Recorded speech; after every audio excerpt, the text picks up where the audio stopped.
talks about how insane it is that a lot of wives will look at their husband and say something like, I'm your wife, I'm not your maid. You and I clearly occupy different internets because I hear men who record exclusively in their car where their mom won't hear them complain about having to pick up after themselves all the time. Could you imagine if a husband said to a wife, Hit me with it.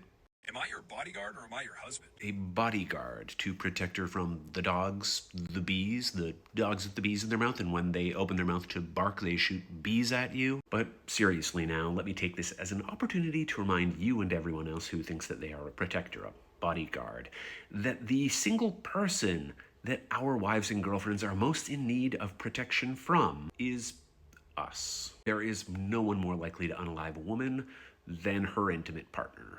And it's not even close. Am I your Uber or am I your husband?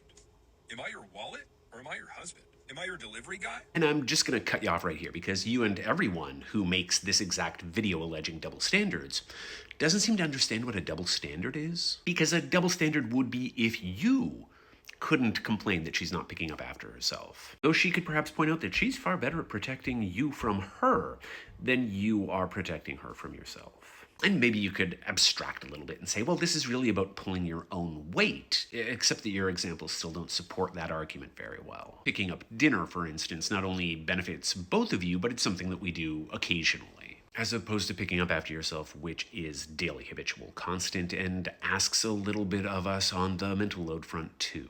As an aside, does anyone else wonder if his wife ever asks him what he spends all his time doing in that car alone?